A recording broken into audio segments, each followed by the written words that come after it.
Bonjour à tous et bienvenue sur VRM, Veilleur Automoto. C'est votre président qui vous parle aujourd'hui. Non, blague à part. La vidéo que vous allez voir maintenant concernant la F20 118D, c'était ça, 143 chevaux de 2014, qui était une voiture excellente que j'ai adorée. Pour des raisons personnelles, vous la verrez plus sur la chaîne. Je crois d'ailleurs que j'ai plus d'autres montages, donc ça devrait être la dernière vidéo sur cette voiture, sauf si je décide de racheter une un jour, mais je pense pas que ça viendra. Donc ce que vous allez voir là, c'était des rushs que j'avais fait juste après avoir acheté la voiture. C'est-à-dire que j'ai acheté la voiture, je l'ai ramenée à la maison, et vu que j'ai négocié sur le prix de la voiture la révision, il y avait 700 € de révision à peu près, m'avait dit le vendeur, en comptant les pneus. Donc moi j'avais négocié ça en disant bah, faites pas la révision et je garde les 700 €. Et on s'était arrangé comme ça. Donc du coup, j'ai fait des vérifications, des contrôles que je vais vous présenter dans cette vidéo. Donc je tenais quand même à vous le partager. Alors c'est pour ça, chronologiquement, vous inquiétez pas si vous avez déjà vu des vidéos de cette voiture avant, notamment des tutos de changement de fil, de vidange, etc. Je pensais pas sortir ces rushs là, je les ai, je me suis dit bon, je vais tenter de faire un montage, je vais le publier, et puis bon, peut-être que ça servira à quelqu'un, hein, parce que j'ai regardé un peu les rushs là, je montre quand même certaines choses qui peuvent être intéressantes. Donc je te conseille quand même de la regarder si tu es intéressé par la F20, si tu souhaites des renseignements sur ce modèle, peut-être en vue d'un futur achat, ou alors si tu souhaites mieux connaître ta voiture. Allez, j'arrête de parler, ça fait une grosse intro, presque 2 minutes. On se retrouve tout de suite dans le cœur du sujet, dans la vidéo. A tout de suite.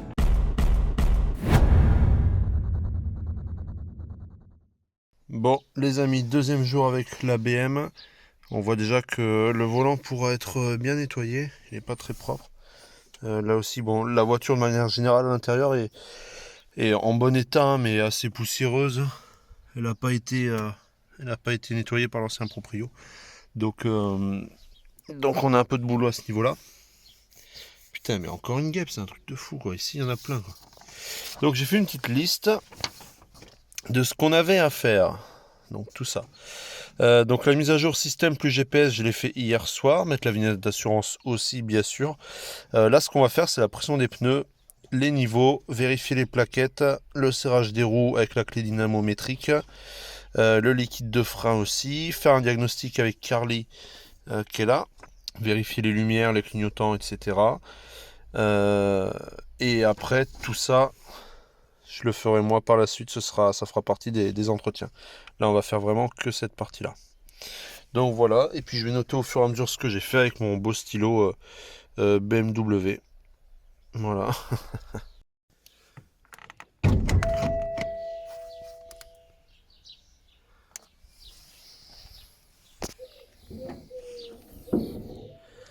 Donc là aussi, un nettoyage à faire.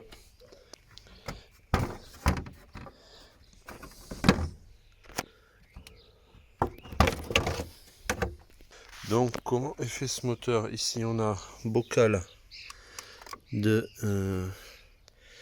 liquide de refroidissement. On a ici l'huile, catalyseur turbo. À savoir, il y a quand même une tirette là, parce que là on peut faire la mesure électroniquement. Il y a quand même une tirette. Ça doit être des modules. Et le filtre à air doit être là-dedans. Donc ça doit sortir comme ça. Tac, tac. Là aussi, dégrafer ça. Et le filtre à air doit être ici. Le filtre à huile est là. Donc pareil, il y a ça décalé. Le filtre à gasoil, lui, va être en bas sous les protections, comme d'hab chez BM. On voit que l'écosse avait été graissée pour pas qu'elle rouille. Et le fil d'habitacle doit être côté conducteur, je pense. Côté passager, peut-être sur la boîte à gants. Donc là, on avait ce cache qui tenait pas, donc j'ai enlevé en tirant dessus simplement. Et on voit ici liquide de frein, donc qui est au bon niveau aussi. La moteur d'essuie-glace. Donc j'ai compris comment il se remettait ce cache, comment il s'enlevait. En fait, ça là, ça se tourne. Vous voyez, comme ça là. Bon, j'ai pris le plus dur. Ça se tourne comme ça. Donc ça se tourne pour passer et après on le referme en retournant dans l'autre sens comme ça. Bon là c'est très très dur, j'arrive pas à le faire d'une main. Donc à faire avec l'outil. Et là de l'autre côté du coup ça va être pareil. Ici lave-glace. Avec une espèce de tapis, je sais pas ce que c'est. Allez, on continue.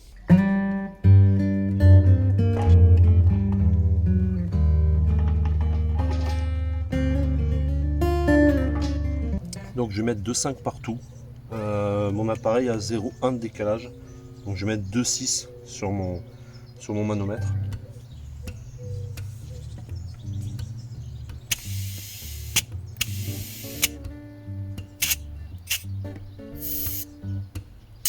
On était pas loin, on était à 2,4. Donc 2,3 en réel. Je vais faire les autres roues.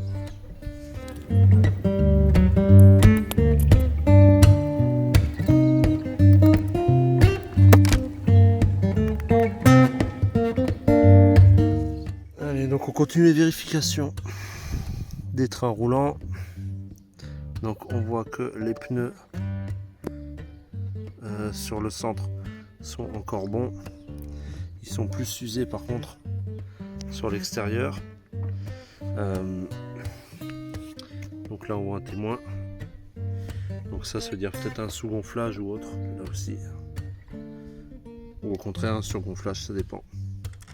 Donc je contrôle aussi l'état des plaquettes. Là on voit elle est très grosse. Donc on n'a pas trop de soucis à se faire.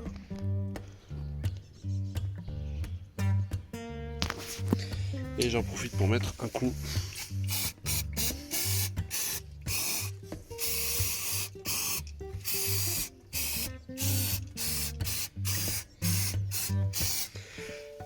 De nettoyant frein sur l'ensemble. Désolé pour la mise au point qui galère. Et je répète l'opération pour les 4 roues.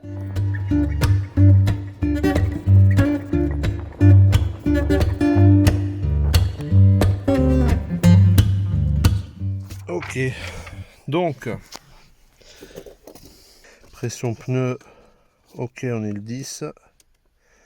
Vérif plaquette, ok, 10. Je mets 9, mais elles sont quasiment... Alors, on n'a pas fait le serrage des roues. Et c'est tout. Allez, on continue. Alors, donc là déjà, trouver le bon trou, comme d'hab. C'est du 17. Et ma clé dynamo, je la mets à 110 Newton. Pour des jantes alu, j'ai toujours serré à 110. Donc on va vérifier ça.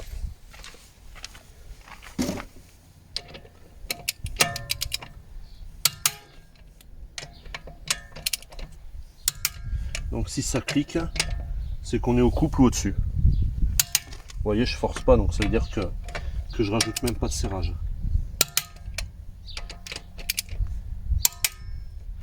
Hop, et on va faire ça pour toutes les autres.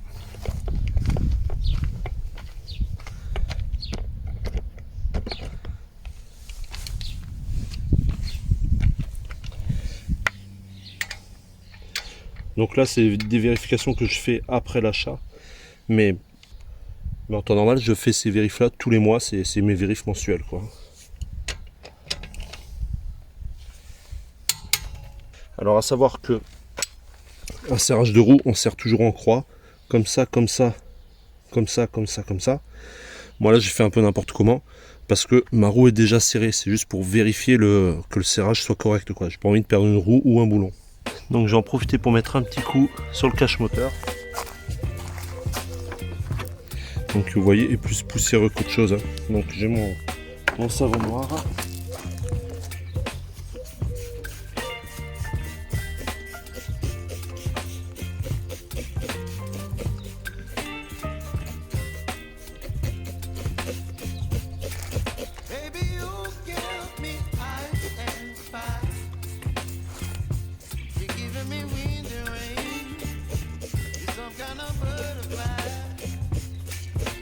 On laisse agir quelques minutes et après je viendrai rincer avec de l'eau et je nettoierai aussi un petit peu le compartiment moteur.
Voilà, plus qu'à laisser sécher tranquillement. Bon, vous attendez pas un gros nettoyage en profondeur. Pour ce cache, bon, j'ai fait un peu peut-être le gitan. J'ai fait des petits repères là sur les têtes de vis. Et c'est une clé de 10. Donc pour les tourner. Voilà, tout simplement.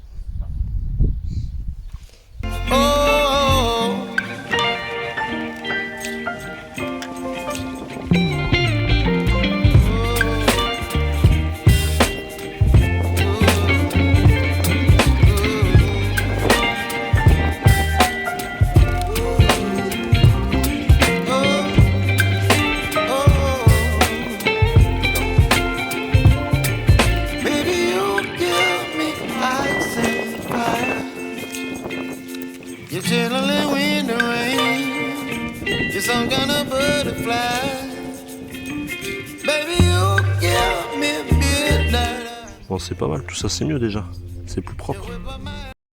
Donc, autre point à vérifier, je sais pas si vous allez le voir, c'est très dur à filmer.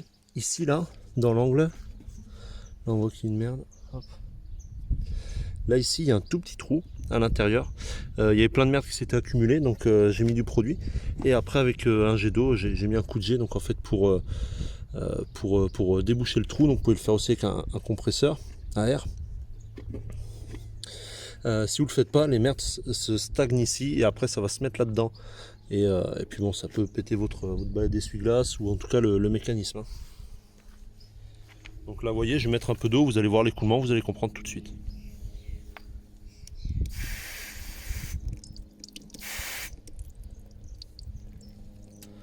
Voilà, vous voyez, ça s'écoule en bas.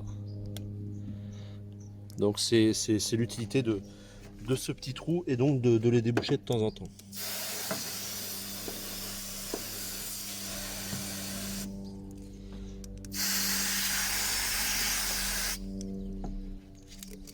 Donc on va maintenant continuer en testant le liquide de frein. Donc j'ai acheté ce petit appareil que beaucoup connaissent, je pense.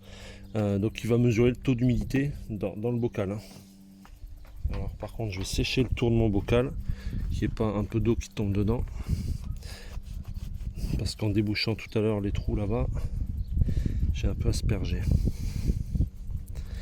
Voilà. Ok. Donc tout ce qu'il faut, vous voyez, c'est tout écrit là. Voilà, donc là il faut changer.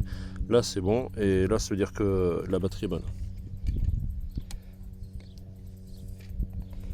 Donc j'ouvre mon bocal.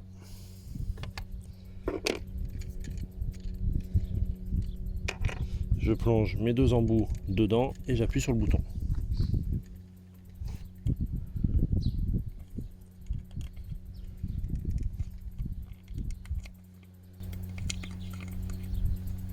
Alors là je suis un peu niqué parce qu'il y a un filtre. Ah merde. Il y a un filtre que j'arrive pas à enlever. Voilà. C'était bien compliqué. Il m'a pas l'air très beau le liquide. Allez, donc je mets mes deux électrodes. Voilà, et j'appuie.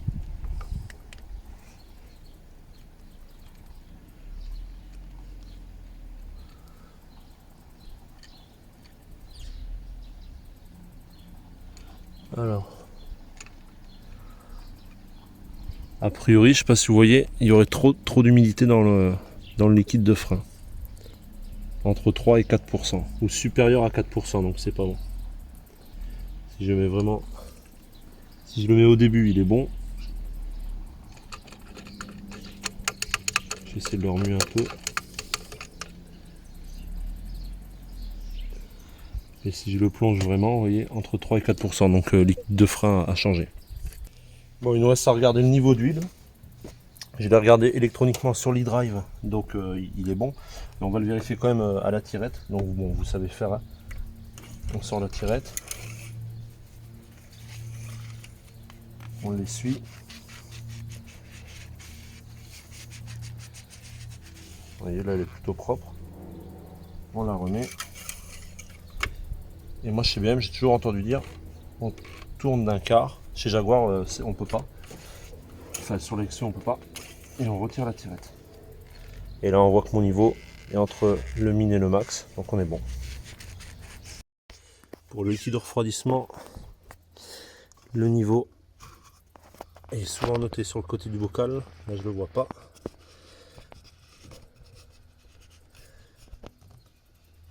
Donc on va l'ouvrir.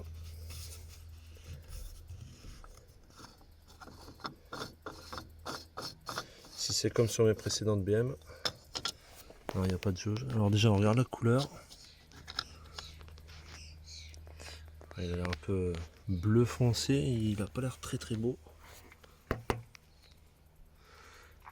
Et je vois pas où sont notées les graduations. Ah si, le moins est là. Donc on est au-dessus du moins, on est bon. Bon, on reprend donc notre petite liste. Ou pas. Donc je disais, avant de faire tomber mon minuscule stylo entre les rails, niveau d'huile, ok, aujourd'hui, liquide de refroidissement, pareil, serrage des roues, ok, liquide de frein, KO, à faire, remplacer. Il reste à faire l'OBD, les éclairages, c'est bon. Contrôle visuel moteur, ok. Il restera à faire un nettoyage du circuit de clim que je ferai tout à l'heure. Donc si vous voyez déjà, j'ai ouvert en grand toutes les portes de la voiture pour pouvoir mettre le produit cet après-midi tranquillement. Et puis voilà. Bon ben les amis, écoutez, j'ai bien chaud. Je sais pas combien il fait, mais ah, elle veut rien savoir, j'ai pas les clés. Capot moteur ouvert, j'ai pas les clés, elle veut rien savoir. Oui, mais tais-toi. Bref, merci à tous d'avoir suivi cette vidéo. J'espère que vous a été utile, que vous a intéressé. En tout cas, moi je prends plaisir à m'occuper de mes véhicules. Donc ça, généralement, c'est des choses que j'essaye de faire tous les mois, tous les 6 mois, si j'oublie. Enfin bref, sur toutes mes voitures. Voilà, donc merci à tous d'avoir suivi cette vidéo. Comme d'habitude, pensez à liker, partager, vous abonner. Je vous remercie tous et je vous dis à très bientôt. Ciao et surtout mettez-vous au frais. C'est le matin, mais il commence déjà à taper fort. Allez, à plus.